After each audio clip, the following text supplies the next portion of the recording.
یہ نومبر 1995 تھا۔ شہباز شریف کافی دن لندن میں گزار کے فیصلہ ہو رہا ہے تو انہیں گرفتار کر دیا گیا۔ یہ وہ زمانہ تھا جب فاروق لواری صدر اور محترمہ بینظیر بھٹو وزیر اعظم تھے۔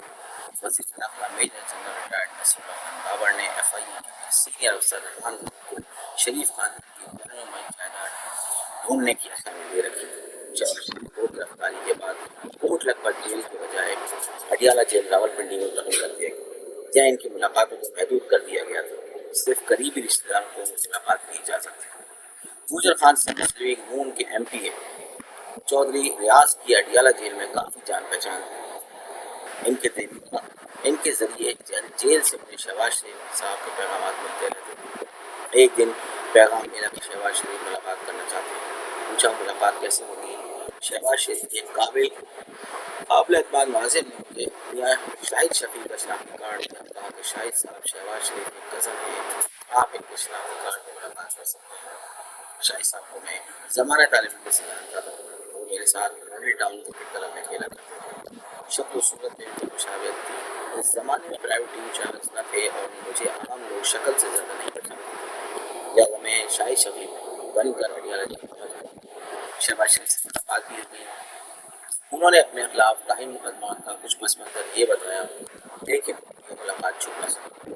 صدر اور وزیر اعظم دونوں کو پتہ چل گیا۔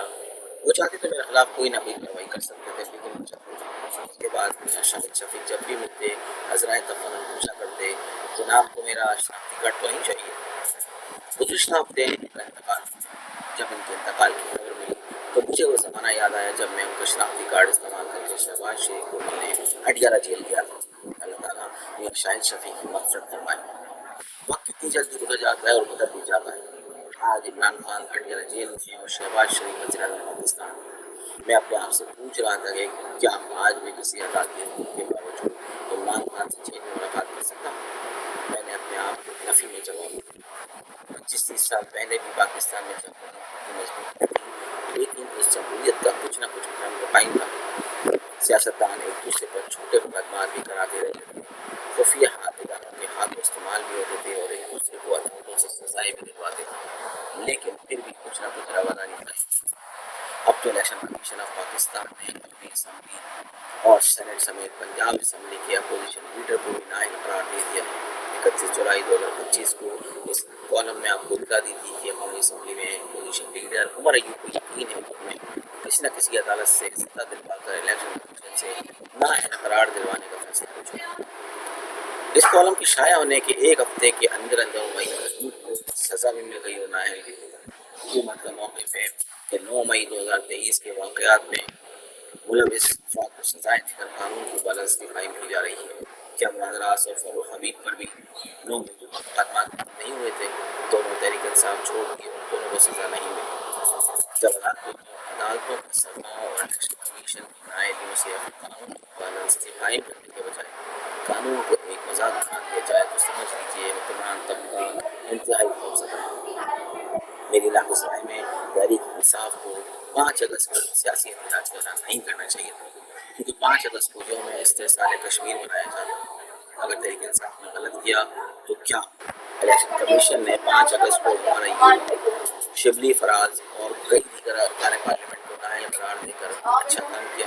ایسا لگتا ہے سب کے سب انتقام میں اندھے ہو چکے ہیں۔ پاکستان میں جمہوریت کو آئین اور قانون کی بے بسی کا اثر بنا دیا گیا ہے۔ تحریک انصاف والوں کا دعویٰ ہے کہ جو سماج برا ہے یہ پہلے کبھی نہ ہوا۔ جب ان کو بتایا جائے کہ بھائی یہ سب کچھ پہلے بھی ہوتا رہا ہے تو وہ مانتے نہیں۔ چلیں جو کچھ میں نے کتابوں میں پڑھا سے چھوڑ دیں۔ لیاقت علی خان نے بروڑا اور جنرل ایوب خان نے ایبڈو کے ذریعے جن سیاسی مخالفین کو سزائیں دلوائیں نااہل قرار دلوا کر ان کا ذکر نہیں کرتے۔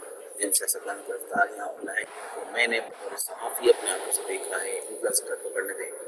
کہاں سے شروع کرتے ہیں؟ صدر مملکت آصف زرداری کو مجموعی طور پر 13 سال سے زیادہ عرصے جیلوں میں گزار چکے ہیں۔ آخری مرتبہ انہیں 2020 میں عمران خان کے دور میں گرفتار کیا گیا تھا۔ اس وقت مجھے سعید فیض حمید ایک دفعہ زرداری صاحب کو کہا تھا کہ وقت بدلتے دیر نہیں لگتی، ایسا نہ ہوگا تو میں نے ہماری معافی کے لیے فائل میں فیض حمید کو 10-15 سال تک آرمی چیف کے عہدے پر پڑا چلانا ہے منصور راج ہوتے، لیکن انہیں اس وقت سمجھ نہ آئی۔ شاید اب سمجھ آ گئی ہوگی۔ آج کی وزیر اعظم شہباز شریف کی آخری گرفتاری 2020 میں لاہور ہائی کورٹ کے حادثے سے ڈپٹی وزیر اعظم سابقہ وزیر دفاع خواجہ آصف احسن اقبال حنیف عباس علیم خان خالد صدیقی کے مستقبل سمیت موجودہ کابینہ کے کئی وزراء جیلوں میں گزار چکے ہیں۔ سابق وزیر اعظم محترمہ بینظیر بھٹو کو اپریل 1999 میں نواز شریف کی دور حکومت میں 5 سفیر نمائندگی کی سزا سنائی۔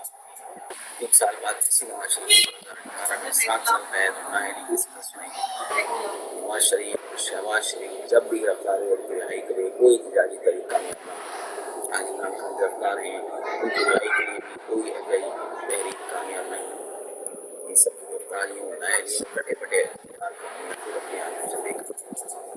یہ صاحبان ضیاء الحق جمال صدر غیر سزا نہیں تھے، ڈکٹیٹروں کا انجام برا ہوا اور ان کے کیا ویسا افسوس کسی نے بھی اپنے غلطیوں سے نہیں سیکھا۔ یہ سب ایک شیطانی چکر میں پھنسے ہوئے ہیں۔ عمران خان وزیر اعظم کے اپنے منہ پر آصف اقبال اور شہباز شریف کو کیا ہے؟ آج شہباز شریف وزیر اعظم ہیں، عمران خان سے جیل میں ملاقات مشکل کر دی گئی۔ بھارت صرف پچھلے 30 سال کی تاریخ کا یہ سبب ہے کہ حکومت بدلتی دیر نہیں لگتی۔ جیسا